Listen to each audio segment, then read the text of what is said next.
우리 성가대 찬양 대단히 감사합니다. 오늘 숫자가 다른 때보다 더 많은 것 같아요. 아주 감사합니다. 네, 오늘은 그 신앙교육 제가 네 번째 설교하겠습니다. 12월까지 세 번 설교하고 1월 우리 전도사님들 또 방학 때문에 또 훈련을 해야 되잖아요. 그리고 또 홍 목사님 설교를 하시고 오늘 신앙교육 아하시아 왕을 통한 신앙교육의 방법은 참 많습니다. 보면 어떤 사건을 통해서 심지어는 병을 통해서도 그리고 조금 애석하지만 어떤 죽음을 통해서도 우리를 교육하시는 하나님의 교육 방법론을 우리가 말씀을 통해서 많이 볼 수가 있습니다. 오늘 설교는 이 아합 왕의 아들인 아하시아 왕을 통한 신앙교육입니다. 특별히 이 두 가지를 통해서 교육하는데 하나는 병입니다. 난간에서 떨어졌더라. 이제 조금 있으면 좀 보겠습니다. 그래서 어떤 병을 통해서 우리에게 교육을 하신 하나님이시고, 그 다음에 또 한 가지는 그 모압의 배반 사건이 나옵니다. 이게 남의 나라가 조공을 바쳤어요. 그런데 그걸 배반하고 이탈하는 그런 사건을 통해서 하나님께서도 우리에게 교육을 하고 있습니다. 자, 본문 1절, 2절을 보면은 이 우상 숭배한 아하시아가 두 가지 징벌을 받습니다. 그러니까 두 가지 징벌을 보면서 하나님의 교육을 보려고 해요. 그 첫 번째 징벌은 아버지 아합 왕이 죽자 바로 그 옆에 있는 모압이 요단강 건너서 지금의 요르단에 보면은 모압이 북이스라엘을 배반을 합니다. 원래 모압을 누가 맨 처음에 정복하냐면 다윗이 정복을 해요. 보면 사무엘하 8장 2절에 보면은 다윗이 이제 모압을 정복하는데 거기에 보면은 아주 특이한 말이 있어요. 저 스크린 나온 거 보면은 같이 한번 읽어보죠. 아마 저게 뭔 말인가 저도 잘 이해가 안 돼요. 주석책에서 그러니까 그런갑다 좀 이해를 하는데요. 같이 한번 보겠습니다. 시작. 다윗이 또 모압을 쳐서 그들로 땅에 엎드리게 하고 줄로 재어 그 줄 길이의 사람은 죽이고 한 줄 길이의 사람은 살리니 모압 사람들이 다윗의 종들이 되어 조공을 드리니라. 내용은 그런 거예요. 다윗이 주변 왕국을 막 정복해 나가잖아요. 그래서 모압도 정복을 했습니다. 근데 정복하는 과정 속에 어떤 일이 있었냐면 두 줄 길이의 사람은 죽이고 이런 말이 나와요. 그 다음에 한 줄 길이의 사람은 살리고, 물론 이제 각 줄을 보면은 다른 주석이 나옵니다. 그래서 3분의 2는 죽이고 3분의 1은 살리고, 이것을 이제 주석은 좀 해석을 합니다. 그래서 장정들은 죽이고, 그러니까 군대에 나가서 싸울 수 있는 사람들은 죽이고 연약한 사람들이나 어린 아이들이나 여자들은 살리고, 이렇게 이제 각주가 나오는데 어찌 됐든지 간에 핵심은 뭐냐?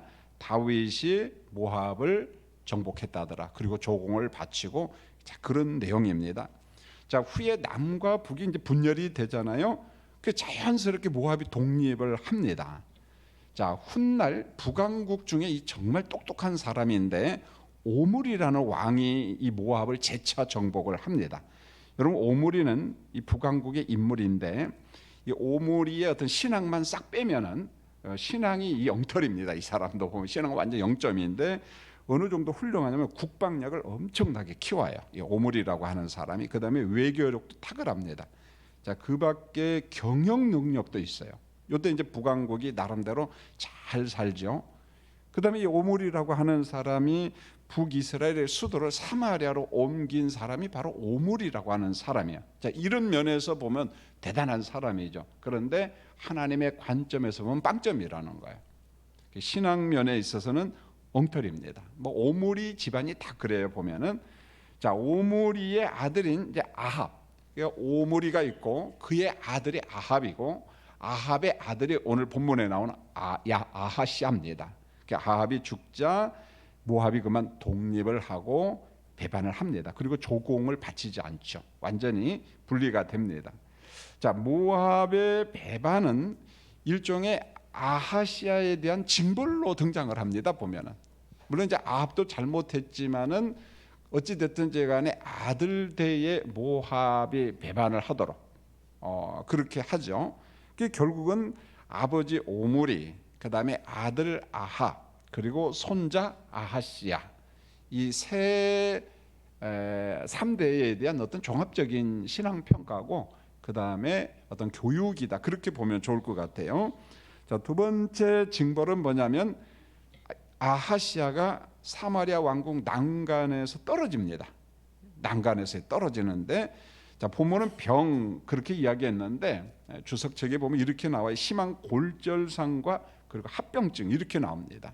심한 골절상과 그것으로 인한 합병증이 생겨가지고 결국은 죽는다, 이제 이런 건데, 아하시아의 병은 우상 숭배에 대한 징벌이에요. 우상 숭배에 대한 징벌로 나타납니다. 그래서 골절상과 합병증이 오자 아하시아가 어떤 선택을 하냐면은 신하를 하나 부르죠. 그래서 하나님이 가장 싫어하는 방법을 선택하는데, 본문 2절을 잘 보십시오. 아하시아가 병이 들자 블레셋 에그론에 있는 바알세습 우상에게 신하를 보냅니다. 자, 에그론에 바알세습이라고는 우상이 있는데, 신전이 있는데 신하를 보내면서 이 병이 낫겠나 물어보라, 이렇게 한 신하를 보내죠. 보면은, 자, 에그론은 블레셋의 도성이에요.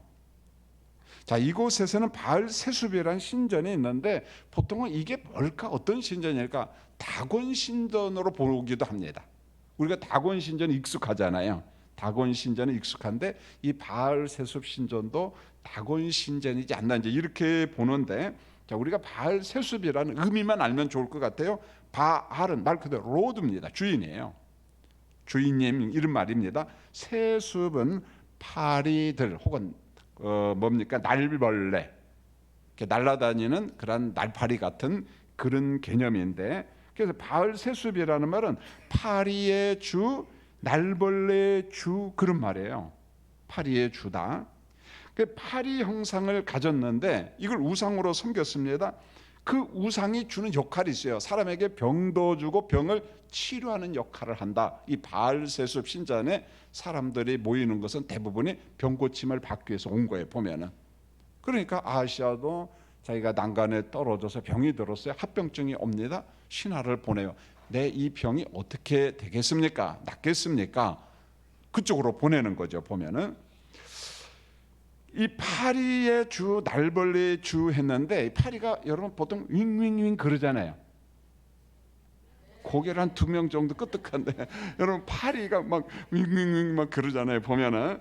그래서 파리가 윙윙윙 내는 그 소리를 일종의 신의 신탁으로 보는 거예요. 이 사람들은 어떤 신의 신탁으로 보는 거죠. 그래서 에글론에 있는 이 바알세습 신전에서 예배를 주관하는 제사장들이 있지 않겠어요? 신전에서. 그 사람들이 예배를 주관하면서 종종 그랬던 것 같아요. 어떤 신과 대화한다고 윙윙윙윙윙 이렇게 소리를 내면서 어떤 그 제사 행위를 행하고 신탁 행위를 행해, 그러지 않았나, 그런 것 같아요. 여러분, 예수님이 주님의 기도를 가르칠 때, 기도할 때 가급적이면 조심하라고 한 게 중언부언 뭐라고요? 하지 말고. 여러분, 우리가 방언이 자칫 잘못하면은 중언부언이 될 수가 있어요. 그래서 바울 사도가 방언할 때 상가에 조심하라. 방언이 뭔지도 모르는 사람이 예배당에 딱 왔는데 막 여러 사람들이 막 방언 왈랄랄랄 하면은 무슨 사람처럼 보인다고 그랬어요? 미친 사람처럼 보인다고 그랬어요. 이런 겁니다. 일종의, 제가 방언을 폄하하는 게 아니에요. 저도 방언을 인정을 합니다. 성령의 임재가 있고 깊은 은혜가 있죠, 보면은. 그러나 조심해야 된다는 거죠. 우리가 가끔 거다가 뭐 염불 외운다 뭐 그러면서 뭐 한샘 보살 나무아비 탑을 뭐 이렇게 하면서 어떤 것은 자기도 모르는데 반복 중언부언하죠. 그걸 만다라식 그 기도문이라고 이야기를 합니다. 남의 종교 이야기를 해서 미안한데 내용이 뭔지 잘 몰라요, 보면은요. 여기서 윙윙윙 소리를 내면서 그게 뭐냐, 우리가 신과 어떤 대화한다는 거죠. 그런 신탁, 그런 행위야. 이 바알수십의 우상숭배가 그런 유형이라는 거예요.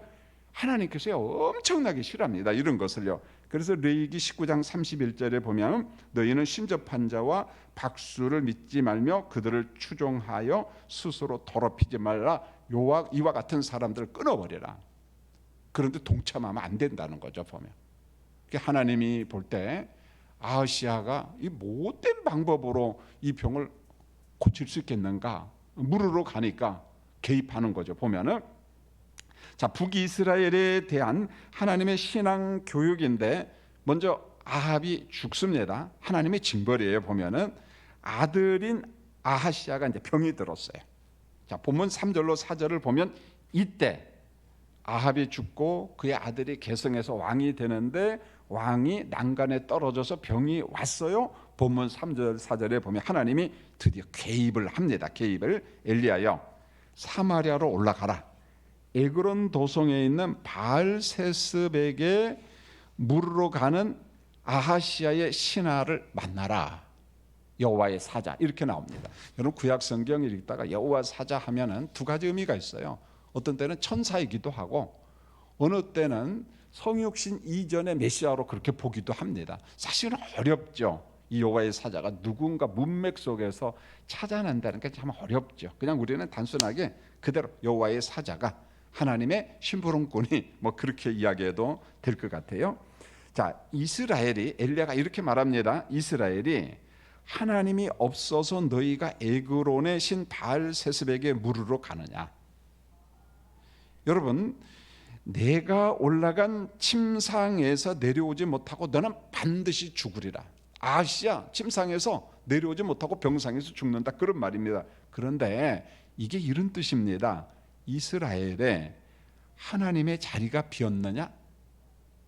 하나의 형상화한 거죠. 하나님의 의자가 있는데 하나님이 앉은 자리가 있어. 근데 거기 하나님의 자리가 비었느냐? 하나님이 안 계시냐? 하나님이 없냐? 그런 거거든요. 보면 왜 너는 하나님이 없는 것처럼 행동을 하느냐? 그러므로 너는 침상에서 내려오지 못하고 반드시 어떻게 된다? 넌 죽을 거다. 하나님께서 엘리야를 통해서 그렇게 지적을 합니다. 이 말을 전달하고 엘리야는 그냥 떠나버려요. 하나님 말씀대로 순종을 하는 거죠. 자, 병에 대한 사람의 심리가 있어요. 이제 아하시아가 병들었거든요. 보면은 병이 오면은 여러분 걱정하잖아요. 저는 오늘도 상계백병원에 갔다 왔습니다. 가정의학과도 가고 제 아내는 또 피부과도 가고 병원에 갔다 왔습니다. 여러분 병원 다닐 때 걱정이 있잖아요. 보면은 이게 무슨 병일까? 치료가 될까? 언제 될까? 이런 게 있어요. 보면은 그리고 병이 좀 깊어지면은 사람들이 그러거든요. 유명한 의사를 찾아다녀요. 투어라고 봐요. 저는요. 그게 긍정도 있고 부정이 있어요. 보면은요. 부정은 뭐겠습니까? 의사에 대한 병원에 대한 신뢰가 없으니까 명의가 어디 있지? 어느 의사가 좋지? 그러면서 전국을 다 돌아다니는 거예요. 보면은요. 그건 또 바람직한 건 아니잖아요. 보면은 자, 병으로부터 벗어나고 싶다는 일종의 사람의 노력이 있죠. 보면은 그래서 사람들이 기도원에 가기도 하고 죄송합니다만 종종 이야기하지만 우리 교인들도 어디에 갔다고요? 미아리 점쟁이한테 갔다니까. 근데 그 점쟁이가 참 귀한 사람이요. 그건 교회 가야 낫는다 해서 다시금 회개 기도했잖아요. 보면은요. 그런 점쟁이도 있어. 그런 사람도 있습니다. 보면은요.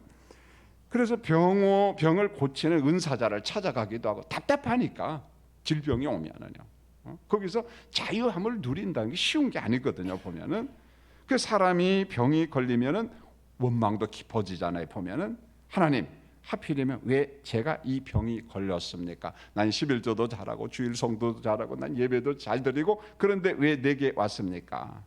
그리고 난 다음에 하나님 앞에 협상하기도 하잖아요. 하나님 치료해 주시면은 내가 주를 위해서 충성하겠습니다. 그런 거잖아요. 우리가 오래전부터 많이 들었는데 엘리자베스 에블로 로스라고 하는 정신의학자죠. 보면은 그 인간의 어떤 상실 이런 책을 참 많이 썼잖아요. 이분이.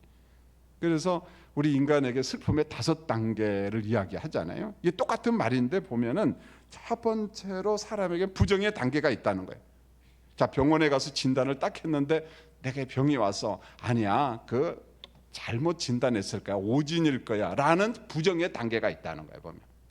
자, 두 번째가 뭐냐면 분노 이런 거잖아요. 하나님 왜 하필이면 나한테 병이 왔습니까? 라는 어떤 신적 존재, 세상에 대한 분노. 저렇게 나쁜 놈도 건강하게 잘 사는데 나같이 착한 사람이 뭐가 왔어? 병이 왔어. 화가 나는 거예요. 보면은요, 세상에 대해서, 신에 대해서. 그 다음에 타협. 하나님 치료해 주신다면은 내가 뭐뭐 하겠습니다. 이게 신과 하나님과 타협을 하는 거죠. 보면은 절망, 깊은 우울증이 오죠. 보면은 그 슬픔의 단계, 그런 관계. 마지막에는 수용의 단계. 아, 내가 죽는구나. 그러면 내가 마지막 어떻게 살지? 그때 가장 선한 일을 한다는 거예요. 보면 그 선함은 본인이 알죠. 내가 돈이 좀 있다? 그럼 내가 자선 사업을 하고 좀 좋은 일 좀 해야겠다. 내가 뭘 해야 되지? 마지막 단계, 수용의 단계. 모든 걸 다 인정한다는 거죠. 보면 거의 비슷한 것 같아요. 보면은요, 거의 비슷한 것 같아요. 제가 여기서 하고 싶은 말은 그런 것 같아요. 사람의 마음, 우리 심령을 정말 겸손하게 하는 게 뭔가 여러 가지 있지만 병인 것 같아요. 병. 물론 이제 병의 강도가 좀 다르겠지만은, 그러나 병이 오면은 그 질병 앞에 뭐 이런저런 생각하다가 겸손해져요. 겸손해집니다. 이 병을 통해서 많은 것을 깨닫고 또 무너지기도 하고 그런 거잖아요. 보면은, 자, 아하시아 왕은 여호와 하나님이 아니라 에그론에 있는 바알세스, 이 파리의 주에게 사람을 보냈어요. 이 병이 낫겠습니까? 내가 살 것인지 물어본 것입니다. 누가 가장 싫어요? 이 방식을 하나님이 가장 싫어합니다. 하나님께 물어봐야지. 우상한테 가서 물어보니까 하나님께서 얼마나 싫어하는지 몰라요. 보면 여러분, 성경에도 질병 기사가 참 많이 나와요. 우리 몸도 질병에 노출되어 있잖아요. 보면 여러분 다 노출되어 있잖아요. 제가 보건데 말을 안 해서 그렇지 하나 둘 셋 넷 다섯 개 병은 다 있어요. 보면은요, 다 노출됐습니다. 노아의 현상에서 벗어날 재주도 없어요. 노아의 현상에서 한번 죽는 것은 정한 위치다. 히브리서 9장 27절 우리가 잘 알잖아요. 그런데 건강하게 사는 것도 하나님의 은혜입니다. 할렐루야. 건강하게 사는 것. 여러분, 요한일서 3장 1절로 2절, 여의도 순복음교회 조목사님이 너무너무 좋아했는데 그럴 만한 이유가 있다는 거 저도 이번에 간증을 통해서 알았어요. 내 영혼이 잘됨 같이 내가 범사가 잘되고 강건하기를 내가 간구하노라. 이게 처음부터 조목사님의 목회 철학이 아니었어요. 이게 보니까 한 번 더 이야기하면 불광동 천막전에 가서 목회를 하는데 대한민국에서 가난한 사람들은 다 있더라는 거예요. 거기에요. 천막 치고 너무너무 못 살고 병들고 돈 조금 벌면 그거 가지고 술 사서 먹고 그저 알코올 중독이나 되고 집안 살림을 깨고 거기에가 텐트 치고 복음을 전하는데 이분이 갔다는 거예요.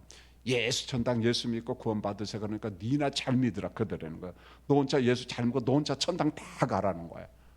너무너무 가난한데 가난해서 벗어날 방법이 없는 거예요. 이 사람들은 현실적으로 먹고 사는 게 더 중요하잖아요. 그때 조 목사님이 밤을 새워서 울면서 기도하면서 하나님 내가 어떻게 하면 될까요? 그때 이 말씀을 붙잡았다는 거예요. 아하, 너무 가난한 사람들에게 예수 복음 전하니까 복음이 잘 들어가요? 안 들어가요?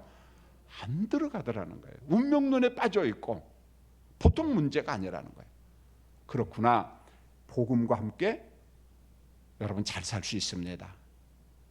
어떤 운명론에서 벗어나도록 자꾸 설득해야 되겠구나. 그러면서 내 영혼이 잘된 것처럼 내 뭣도 육신도 어떻게 강건하게 지고 예수 믿으면 하나님의 은혜를 받습니다. 그러니까 그 목표 들어간 거죠. 보면 사고가 바뀌는 거잖아요. 보면 십자가 복음이 들어가니까, 예수 복음이 들어가니까. 여러분, 지나치게 사람이 가난하고 실패를 거듭하면은 여러분 복음이 잘 안 들어가요. 자꾸 의심이 생기고 별별 생각이 잘 들잖아요. 보면은요. 사랑하는 성도님들, 여러분 구역과 전도의 식구들 중에 몸이 아프고 너무 오랫동안 가난한 사람이 있어요. 정말 중보기도 해주세요. 가난의 고리가 어떻게 해요? 끊어지게 해주시라고. 할렐루야. 그냥 기도해 주셔야 돼요. 그 당대에는 쉽지 않을 수 있어요. 왜요? 사람 패턴이 똑같으니까. 그런데 그 자녀들 대에는 그게 끊을 수 있어요. 복음이 들어가면 운명론에서 벗어납니다. 그런 믿음, 그런 확신을 가지세요. 목회하면서 우리 교인들을 보면 그럼 많이 보잖아요. 분명히 어머니 아버지 때 힘들었습니다. 근데 힘든 중에도 자식들을 공부시켰어요. 근데 그들이 대학을 마칩니다. 좋은 회사 갑니다. 삶의 질이 확 달라져요. 보면은요. 이와 같은 축복이 우리 성도님들 가정에 임하기를 원합니다. 예, 끊을 수 있어요. 복음이 들어가면은 하나님의 놀라운 역사가 있어. 강건함의 박, 범사가 잘 되는 축복이 있음을 성경을 통해서 우리가 확인할 수 있습니다. 자, 중요한 것은요, 우리 몸이 아플 때 마음가짐이에요. 지금 질병 이야기를 하고 있습니다. 겸손한 마음으로 하나님께 어떻게 해요? 물어보라. 하나님의 치료 방법은 진짜 다양합니다. 다양한 의술이 있어요. 약재가 있습니다. 어느 때는 하나님이 직접 치료를 합니다. 하나님이 직접 치료를 합니다. 여러분 열왕기하 20장 병 이야기하면 히스기야잖아요. 히스기야 왕이 병이 들었어요. 죽게 되었습니다. 이사야 선지자가 말합니다. 왕은 집을 정리하라. 죽고 살지 못한다. 이 말을 딱 들으니까 히스기야 왕이 결단하잖아요. 낫을 벽을 향하고 여호와께 기도했다. 얼굴을 어디를 향했다고요? 벽을 향했다. 그냥 이런 벽 봤다 그런 말은 아니에요. 이스라엘 백성들은 항상 기도할 때 내가 어디 있든지 어느 쪽을 보고 기도합니까? 어느 쪽이요? 성전이에요. 성전. 다니엘도 어디를 보고 기도했어요? 예루살렘 성전을 보고 무엇을 열었어요? 창문을 열고. 여기서 벽이라는 게 그냥 벽을 보고 기도했다 그런 말이 아니에요. 물론 뭐 그렇게 해도 돼요. 세상 등지고 벽을 보고 하나님 보고 그런 논리도 되겠죠. 그런데 성전 쪽을 향하여 기도했다 그런 말이에요. 벽 하면 어느 쪽이에요? 성전 쪽이에요. 성전 쪽. 하나님을 바라보고 하나님 앞에 기도했다. 이때 히스기야가 이렇게 말합니다. 내가 진실과 전심을 다해 주님 앞에서 산 것을 아시는 줄 압니다. 전 이 말씀을 묵상할 때마다 과연 이 세상에서 이런 말할 사람이 몇 명이나 있을까? 우리가 진실하게 정직하게 선하게 산다고 하지만은 정말 하나님 앞에 이렇게 내놓을 만큼 정직하고 진실하고 깨끗하게 산 사람이 얼마나 있을까? 근데 히스기야는 그러지 않아요. 벽을 향하고 성전을 향하여 하나님 앞에 기도합니다. 내가 진실과 전심을 다해 주님 앞에서 산 것을 하나님이 아시는 줄 압니다. 그렇게 살았다는 거예요. 아시는 줄 압니다. 히스기야 왕은 자신의 정직함과 거룩함을 하나님 앞에 진솔하게 이야기를 해요. 하나님 저 아시죠? 이런 거잖아요. 하나님 저를 기억해 주세요. 그러면서 통곡하면서 우는 거예요. 지금 이 환경이 히스기야가 죽으면 굉장히 위기예요. 집안의 위기지만 국가의 위기고 왕궁의 위기고 모든 게 복잡합니다. 보면은 하나님 앞에 애통해하면서 통곡하면서 기도를 하는 거죠. 자, 하나님은 이사야 선지자를 통해서 기도 응답을 하는데 독특한 방식입니다. 하나님이 직접 히스기야한테 기도 응답해도 좋잖아요. 근데 기도는 히스기야하고 응답은 누가 받아요? 이사야 선지자가 받아서 전달을 해주는 겁니다. 이런 거예요. 이사야야, 너 히스기야한테 빨리 가서 이야기를 해라. 너의 기도를 하나님이 어떻게 해요? 들었다. 너의 눈물을 왔다는 거야. 눈물을. 너를 낫게 하리라. 3일 만에 성전에 올라가리라. 15년 더 살리라. 하나님의 처방이요, 아주 독특한데 무화과 반죽을 그 상처에 놓으라 그래. 무화과 반죽을. 저는 늘 이 말씀을 볼 때마다 제가 우리 장로님한테 물어봤어요. 무화과 반죽이 한약재로 쓰이고 어떤 치료 효과가 있느냐 물어보니까 이 본문만 보면은. 그런데요, 참 놀라운 것은요, 하나님께서 히스기야 왕의 병을 고칠 때 무화과 반죽을 그 상처에 놓으라 그랬는데 분명히 무화과 반죽은 약재입니다. 우리가 다양한 약재가 있다는 거예요. 그런데 여러분 성경을 보면은 역대하 32장 24절에 보면 이것을 이적이라고 해요. 이적. 그러니까 히스기야 왕의 병 고침은 무화과 반죽을 종처에 붙여라 그렇게도 이야기했는데 다른 성경 구절에는 하나님의 이적, 기적이다 이렇게 말합니다. 그러니까 약재로 치료할 수 없는 것을 누가 고친 거예요? 하나님이 치료했다. 근데 성경에는 종합하면 둘이 다 나와요. 약재도 발랐어요. 한편으로 하나님의 기적이다 이렇게 이야기합니다. 그러니까 약재로 치료하든 수술로 치료하든 우리는 어떤 관점에서 봐야 되냐면 하나님의 섭리요, 하나님의 뭐예요? 마치 기적이다 그런 거예요, 여러분요. 약이 치료해서 뭐 하나님이 치료해? 그렇게 말하면 된다 안 된다? 안 된다는 거예요, 여러분요. 그러니까 약재도 하나님의 섭리, 수술도 하나님의 섭리, 의료 모든 방식도 하나님의 섭리. 그러나 히스기야 왕의 치료는 분명히 이적이다 그렇게 나와요. 하나님의 기적이다.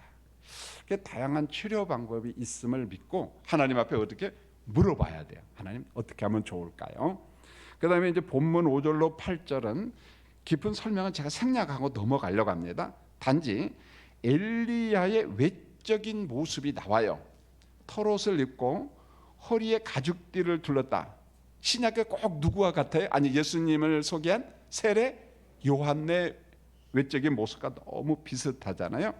자, 이 이야기를 딱 들은 아하시야 왕이 바로 알아요. 오호, 그 디셉 사람 엘리야구나. 그리고 엘리야를 잡아와라 명령을 내립니다. 체포해 오라는 거죠. 자, 그것만 조금 설명을 하면 이 사건 속에서도 우리가 받는 교육이 있습니다. 자, 본문 9절로 16절을 보면은 아하시야 왕의 명령에 따라서 갈멜산에 있는 엘리야를 이제 잡으러 가는 거예요. 성경에 이제 데리러 가는 걸로 나오는데, 자 50부장의 행위를 한번 쭉 보려고 합니다. 그 50부장의 행위와 말이 주는 교훈이 있는데, 사실 우리 성경은 전부 다 평범해 보여요. 셋째 사람만 좀 특이하게 나오고, 자 첫 번째 50부장을 잘 보십시오. 9절로 10절에 보면 엘리야가 지금 산꼭대기에 있습니다. 50부장의 말이 하나님의 사람이요 왕의 말씀이 내려오라 합니다. 뭐 특이한 거 없어 보이잖아요. 문장은 분명히 평범한데 그러나 원뜻을 잘 보면 냉소적인 말이에요. 이건 말이라는 게 그러잖아요. 남이 들었을 때 좋은 말이 있고 좀 냉소적이고 빈정거림이 있고 그런 거잖아요. 묘한 그 음의 색깔이라는 게 있잖아요, 보면은. 그런데 이게 좀 냉소적인 어투였다는 거예요. 자세였다는 거예요. 빠지는 겁니다. 우리는 아시아 군인이다. 속히 내려와라. 마치 거드름 피우는 그런 개념이라는 거예요. 이 사람의 말이요. 그만 불이 하늘에서 내려 50부장과 50명의 군인을 살라버렸습니다. 여러분 참 이해가 안 돼요. 이 멀쩡한 50명을 왜 죽여? 그런 생각이 들지만은 어찌 됐든지 간에 하나님의 불이 내려왔어요. 여러분 보세요. 산에서 엘리야가 내려온 것이 아니라 하늘에서 뭐가 내려왔어요? 하나님의 불이 내려와서 싹 살라버립니다. 자, 두 번째로 본문 11절로 12절을 보세요. 두 번째 사람 50부장이 아하시야의 명령을 따라서 엘리야를 체포하러 또 갑니다. 체포하러 가는 겁니다. 근데 첫 번째보다 문장이 평범해 보이는 것처럼 보이지만 고압적인 어투였다는 거예요. 보면은 속히 내려오세요. 속히 내려오세요. 그럴 수 있는데 아니요. 그것보다 더 강한 어투. 그래서 저는 이걸 설교를 하면 준비를 하면서 두 번째 사람의 모습은 마치 독일 히틀러의 친위 부대의 어떤 그런 군인들. 여러분 거기에 속한 사람들은요 장군도 그냥 장군으로 안 봐. 계급이 낮아도. 옛날에 기무사 보안대 그 사람들이 그랬잖아요. 보면은요.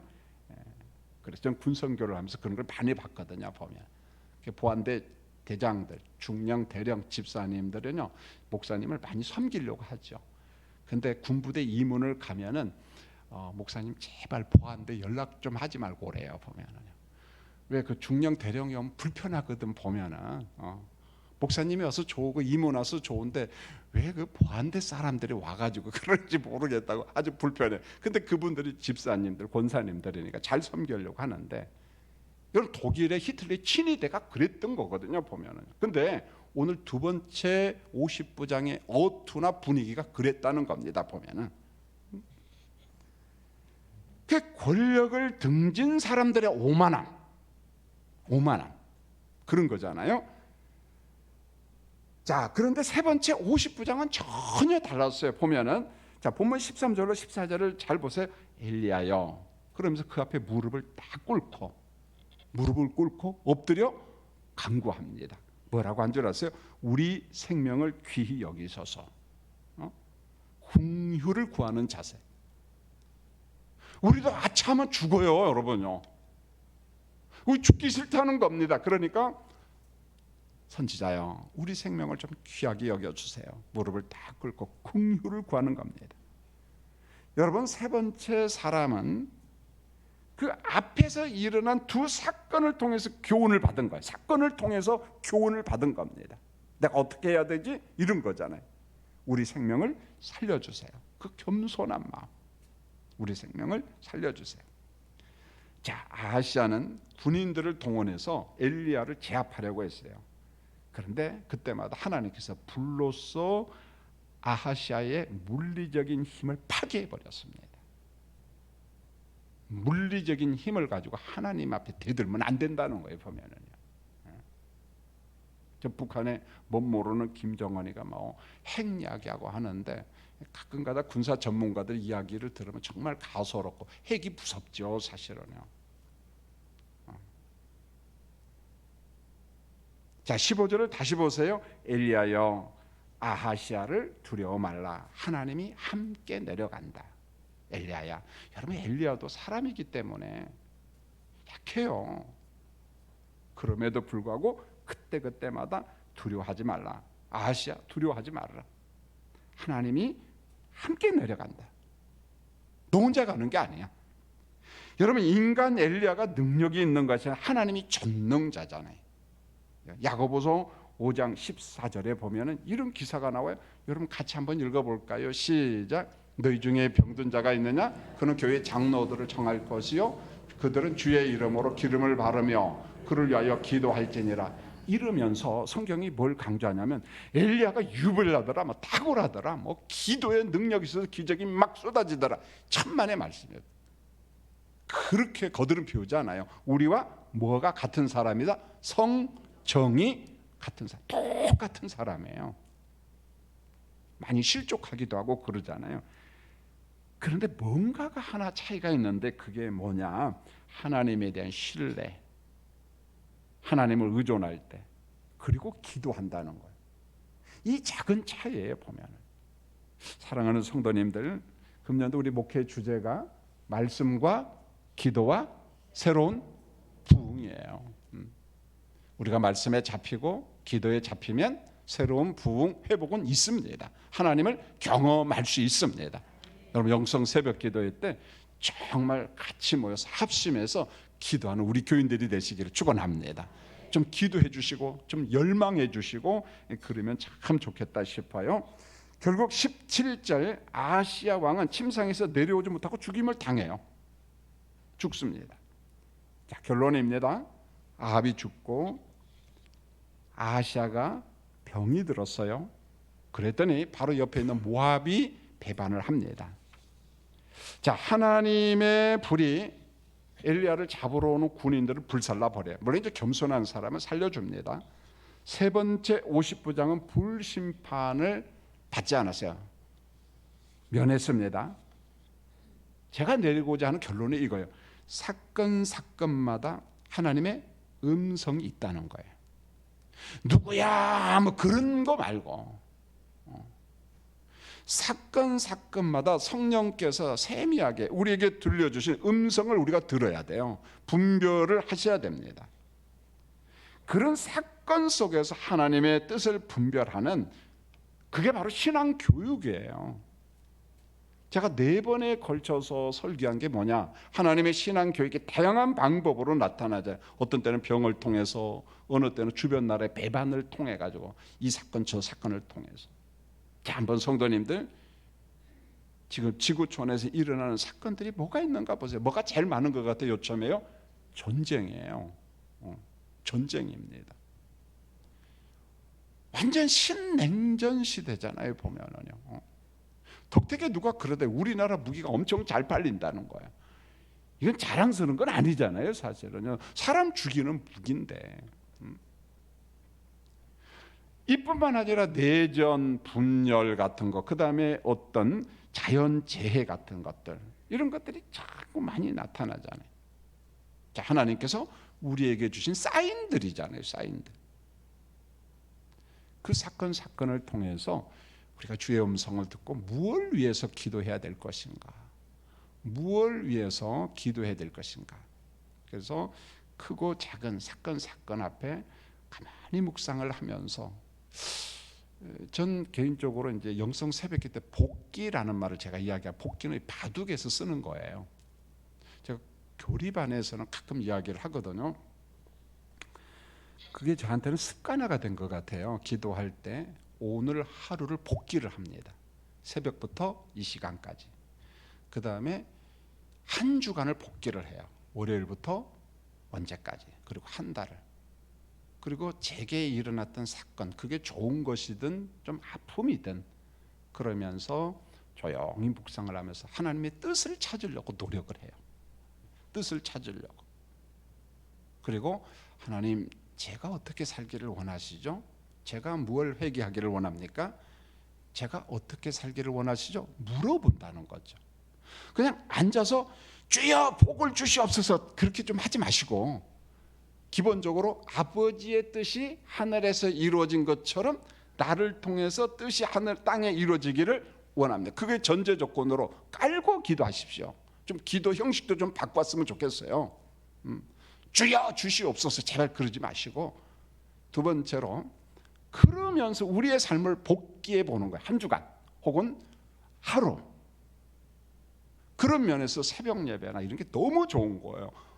지나간 하루를 복기하면서, 그리고 다짐을 하는 거죠. 하나님, 내가 반복하는 실수를 하지 않게 하시고, 이건 정말 은혜였는데, 그런 거죠. 보면. 자, 정리합니다. 사건 속에서 누구의 음성을 들으나 하나님의 음성을 듣고 분별하는 우리 교인들이 되시기를 예수님의 이름으로 축원합니다. 할렐루야. 광고 말씀드립니다.